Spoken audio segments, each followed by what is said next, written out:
মুহতারাম হাজিরিন, আপনাদের সম্মুখে দুখানা আয়াত তেলাওয়াত করেছি। আল্লাহর হাবিব সাল্লাল্লাহু আলাইহি ওয়াসাল্লামের অমৃত হাদিস থেকে দুখানা হাদিস পাঠ করলাম। আল্লাহ রাব্বুল আলামিন যদি তৌফিক দান করেন তাহলে এর উপর কিছু আলোচনা করার চেষ্টা করব ইনশাআল্লাহ। মুহতারাম হাজিরিন, আয়াতে কারিমা তেলাওয়াত করা হয়েছে সূরাতুল জুমআ থেকে। আল্লাহ রাব্বুল আলামিন 114টি সূরা নাযিল করেছেন, তার ভিতরে একটি সূরা নাযিল করেছেন যে সূরাকে নাম রেখেছেন আল্লাহ রাব্বুল আলামিন জুমআ বলে। এর মানে হচ্ছে আমরা যে জুমআ নামাজ আদায় করি, ইবাদত বন্দেগী করি, সপ্তাহের একটি দিন, গরিব মুসলমানদের হজের দিন, এই দিনে এই যে ইবাদত করা হয় এ সম্পর্কে গুরুত্ব অনেক বেশি। এই জুমার দিনে ফজিলত এবং গুরুত্ব অনেক বেশি হওয়ার কারণে আল্লাহ রাব্বুল আলামিন যতগুলো সূরা নাযিল করেছেন 114টি সূরা, তার মধ্যে একটি সূরা নামকরণ করেছেন সূরাতুল জুমআ। এই সূরাতুল জুমআর দুটি রুকু রয়েছে, যেই দুটি রুকু রয়েছে, দ্বিতীয় রুকুর প্রথম আয়াত, সে আয়াতের ভিতরে আল্লাহ রাব্বুল আলামিন জুমআ নামাজের গুরুত্ব এবং ফজিলত এ সম্পর্কে কিছু আলোচনা করার চেষ্টা করেছেন।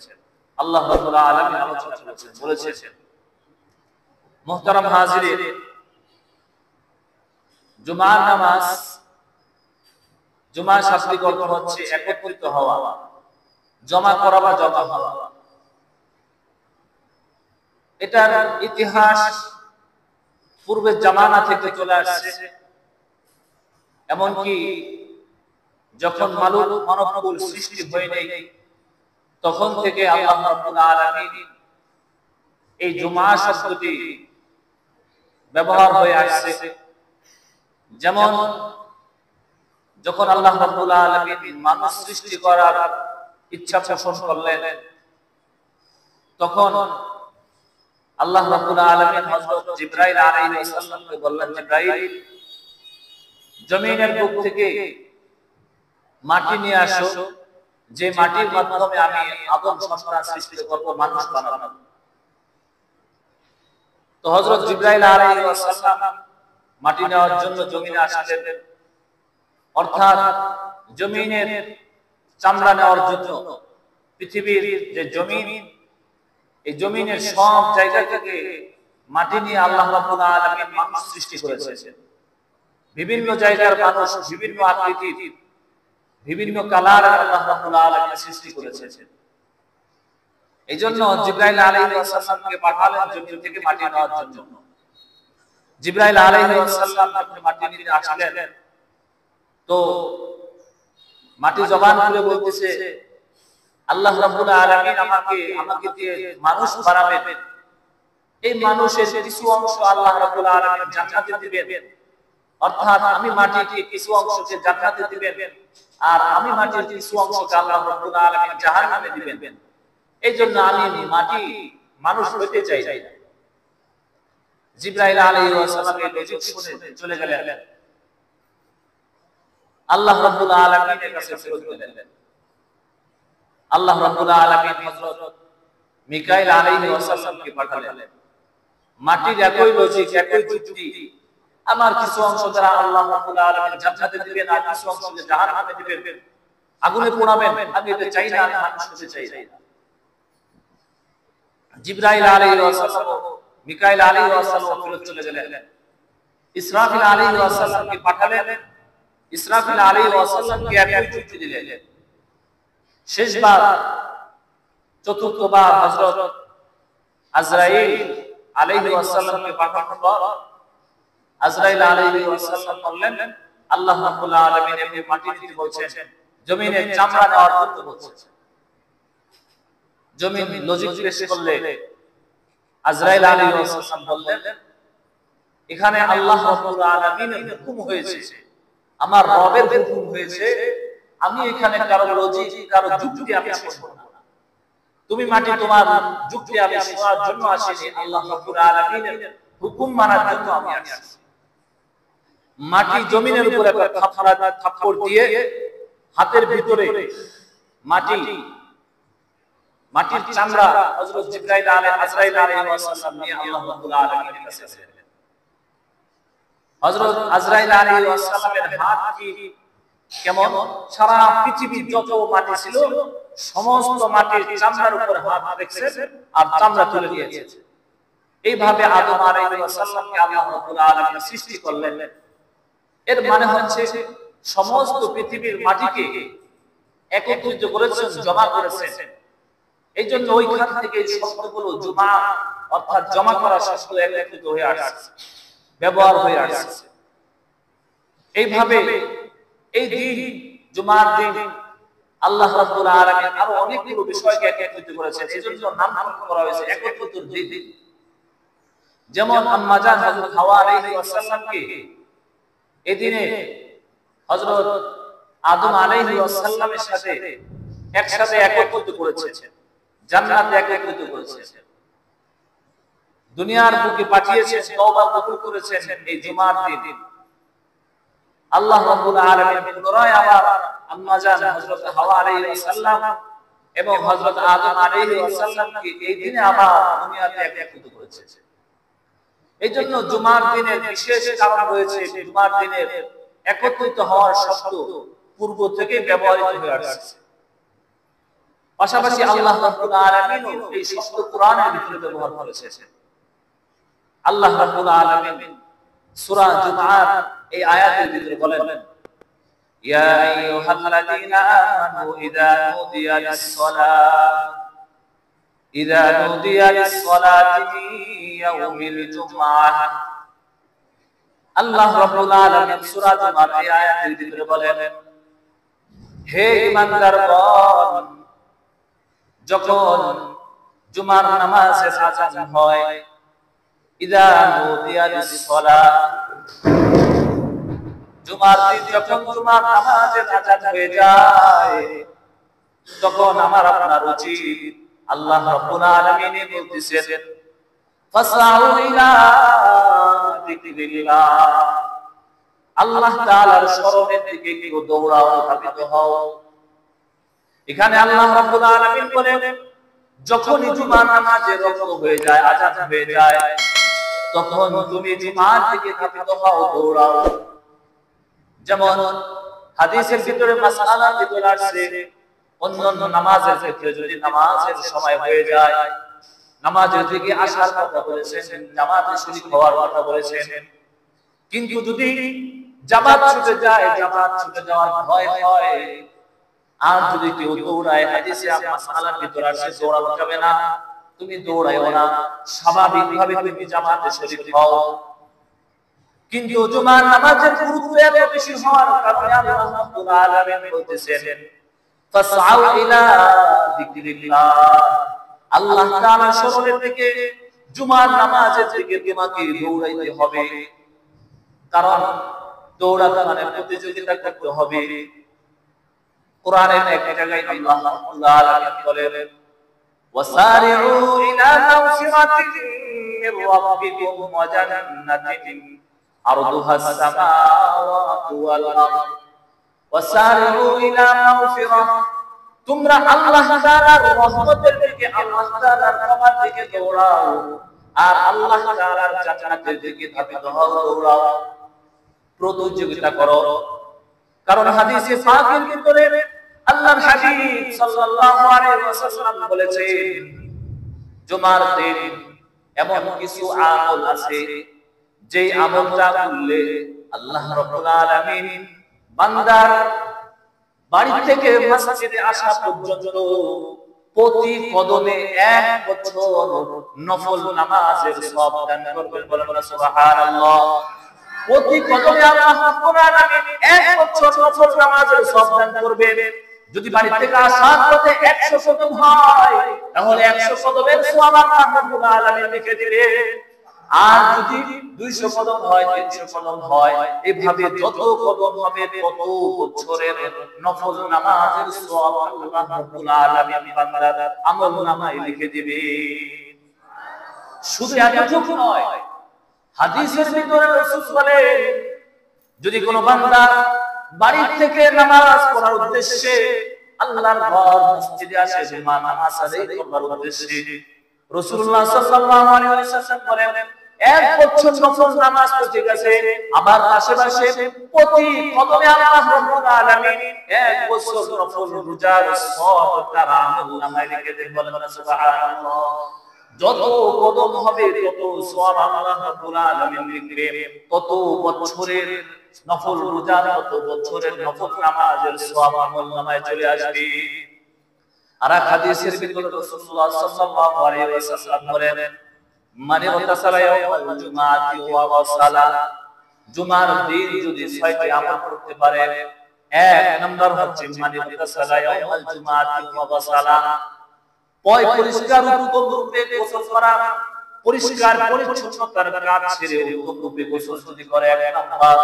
দুই নাম্বার ওয়াগদা ওয়াবতাকারা, এবং তাড়াতাড়ি মসজিদে চলে আসে, মসজিদে আগে আসলে কি সওয়াব হবে এখানে তো সত্য এই হাদিসের ভিতরে আছে।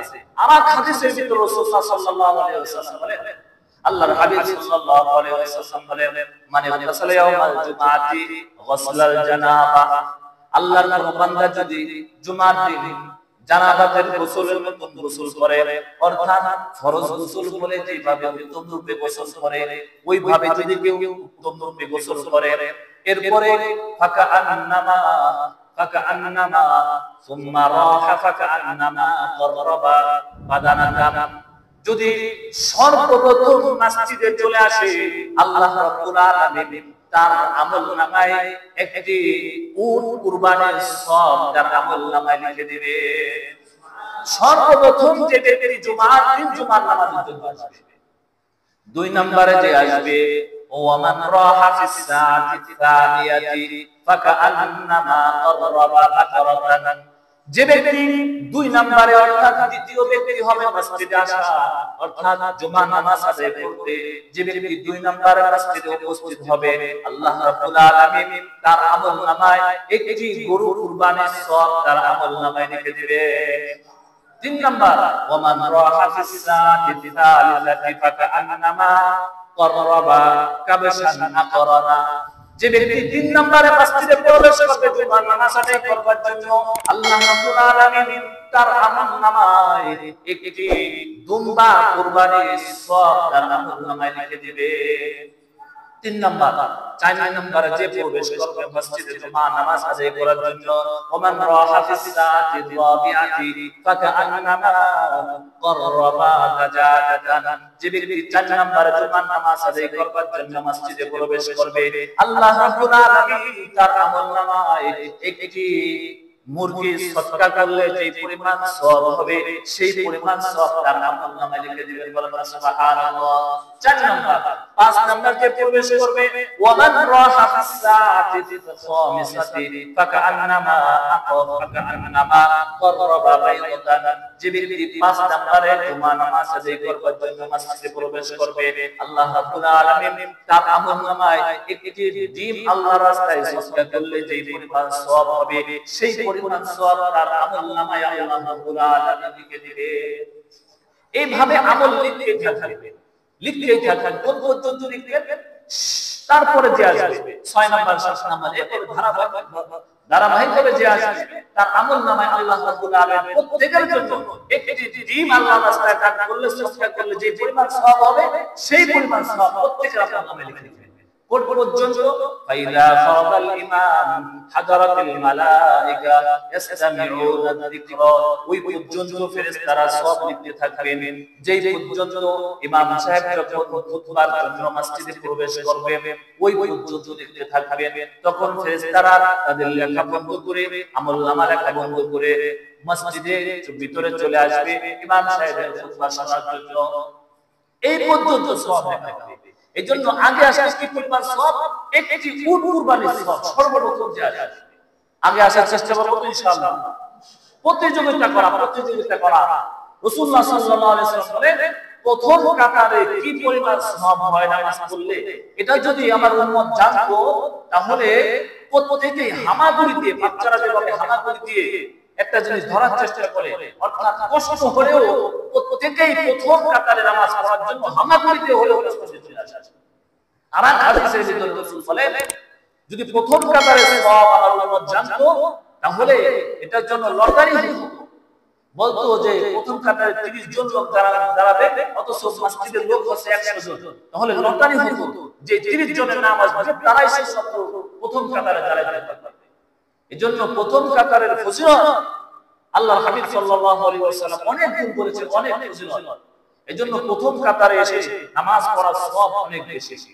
যাই হোক, যেটা বলতেছিলাম, এই হাদিসটা বলতেছিলাম, রাসূল বলেন এই যে প্রতি কদমে এক বছর নফল নামাজ, প্রতি কদমে এক বছর নফল রোজার সওয়াব হবে।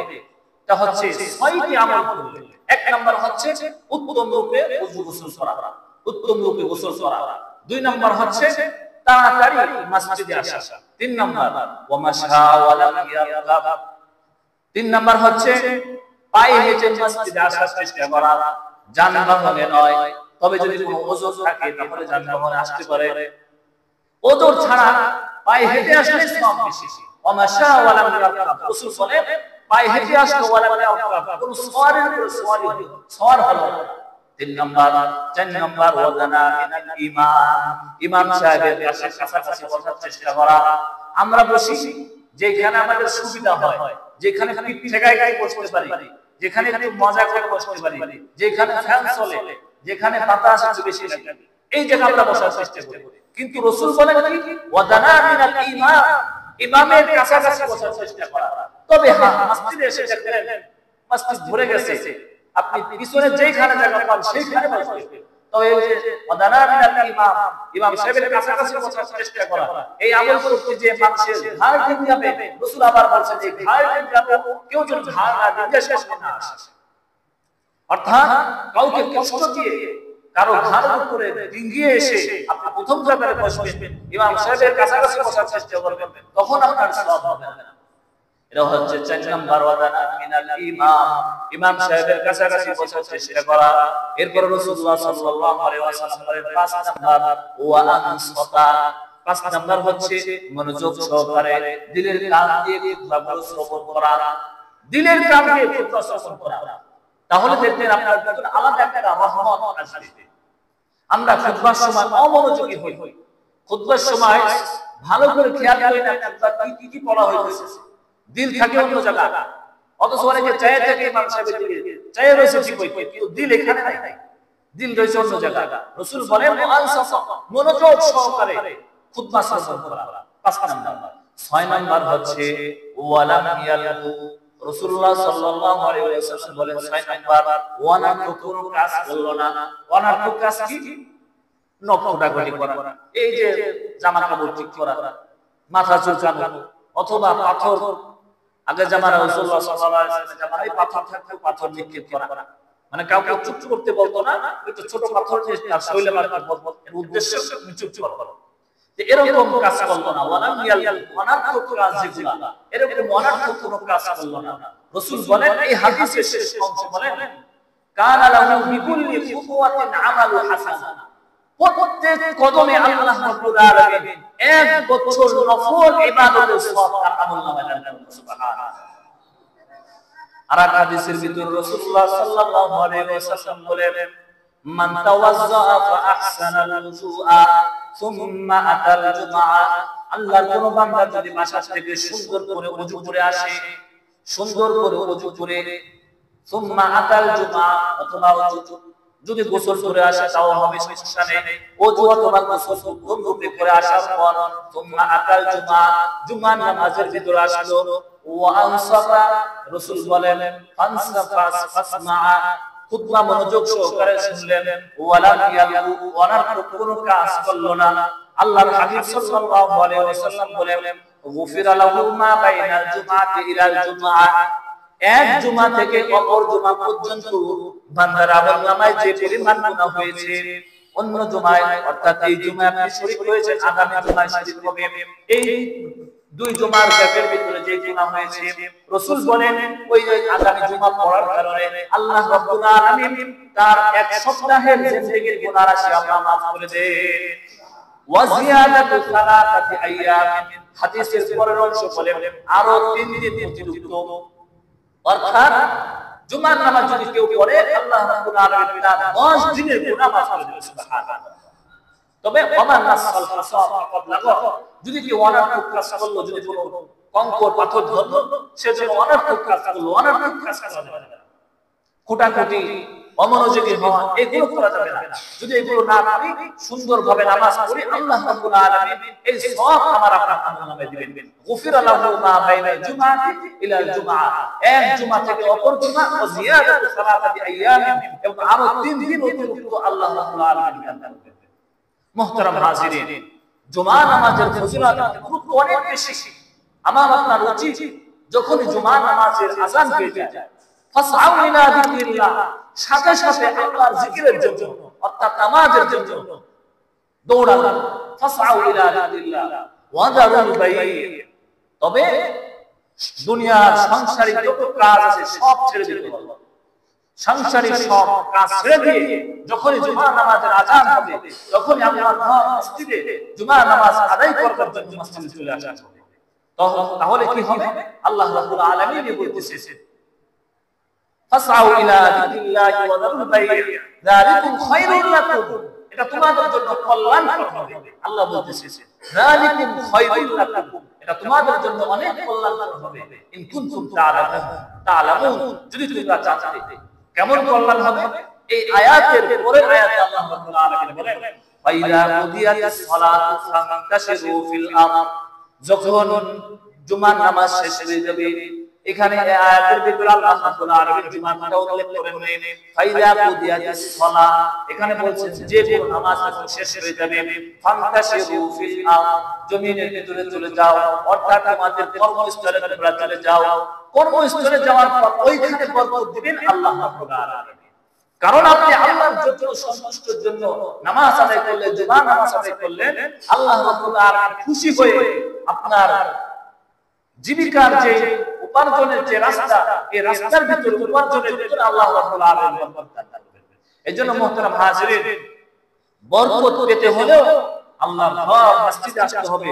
নামাজ আদায় করতে হবে জুমার দিন আরো কিছু আমল থেকে যায় এই 5-6টি আমল আমরা করব এক নাম্বার হচ্ছে উত্তম রূপে গোসল করা দুই নাম্বার হচ্ছে তাড়াতাড়ি মসজিদে আসা তিন নাম্বার হচ্ছে পায়ে হেঁটে মসজিদে আসার চেষ্টা করা চার নাম্বার ইমাম সাহেবের কাছাকাছি বসার চেষ্টা করা পাঁচ নাম্বার হচ্ছে মনোযোগ সহকারে কোরআন করা ছয় নাম্বার অনার্থক কোনো কাজ করা যাবে না এই 6টা কাজ তো করবই জুমার দিন পাশাপাশি আরো কিছু আমল থেকে যায় যেমন জুমার দিন বেশি বেশি দুরূদ শরীফ পাঠ করা আল্লাহর হাবিব সাল্লাল্লাহু আলাইহি ওয়াসাল্লাম এক হাদিসের ভিতরে বলেন কেউ যদি জুমার দিন আসরের নামাজের পর এই দুরূদটি 80 বার পাঠ করে আল্লাহুম্মা সাল্লি আলা মুহাম্মাদিন নাবিয়্যিল উম্মি ওয়া আলা আলিহি ওয়া সাল্লিম তাসলিমা একটা সংক্ষিপ্ত দুরূদ ছোট দুরূদ উম্মি বলা হয় এই দুরূদটা যদি কোনো ব্যক্তি পাঠ করে জুমার দিন আসরের নামাজের পর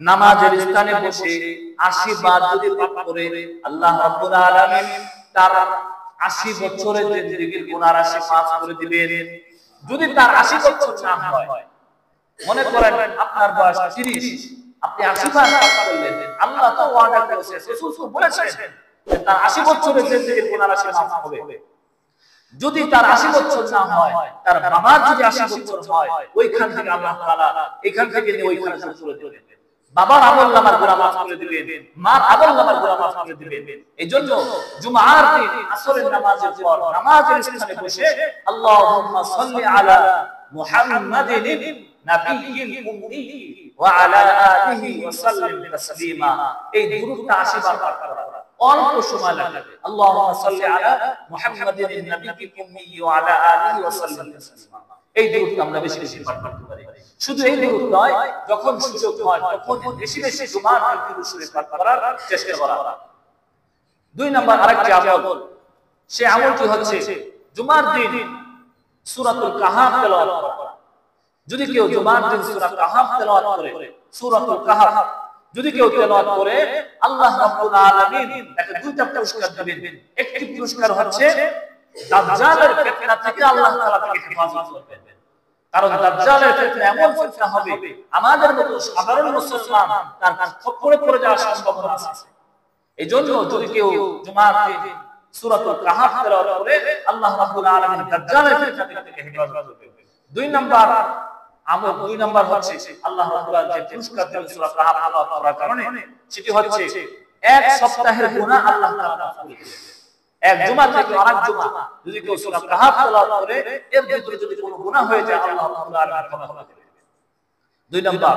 তিন নাম্বার হচ্ছে জুমার দিন একটি সময় এমন থাকে যেই সময় দোয়া কবুল হয়, যেই সময় দোয়া করলে আল্লাহ রাব্বুল আলামিন দোয়াটি কবুল করে নেন। জুমার দিন কোন সময় বান্দার দোয়া কবুল হয়? অনেক সাহাবায়ে কেরাম বলেছেন সেটি হচ্ছে দুই খুতবার মাঝখানে খতিব সাহেব যখন মিম্বারে বসেন, ওই অল্প সময় তিন তাসবিহ পরিমাণ সময়, এই সময়টা হাত না তুলে, ফুকাহায়ে কেরাম বলেন হাত না তুলে দোয়ার বিষয়গুলো মনে মনে হাজির করা, মুখ দিয়ে উচ্চারণ করা না, বরঞ্চ দোয়ার বিষয়গুলো যা আল্লাহ আমার অমুক জিনিসের প্রয়োজন, এটা মনে মনে উপস্থাপন করা, মনে মনে হাজির করা, মনে সামনে আনা, পেশ করা। আর এক হাদিসের ভিতরে আম্মা জান হযরত আয়েশা সিদ্দিকা রাদিয়াল্লাহু তাআলা আনহা থেকে হাদিস, এবং আনাস রাদিয়াল্লাহু তাআলা আনহু থেকে হাদিসটি, ইলতামিসুস সাআত আল্লাতী তুরজা ফি ইয়াউমিল জুমআহ। রাসূলুল্লাহ সাল্লাল্লাহু আলাইহি ওয়াসাল্লাম বলেন, ইলতামিসুস সাআত আল্লাতী তুরজা ফি ইয়াউমিল জুমআহ। জুমার দিন তোমরা ওই মুহূর্তটাকে খুঁজো, ওই সময়টাকে খুঁজো যেই সময় আল্লাহ রাব্বুল আলামিন দোয়া করলে দোয়া কবুল হয়, যেই সময় আল্লাহর কাছে যেই দোয়া করবেন আল্লাহ রাব্বুল আলামিন সেই দোয়াকে কবুল করবেন।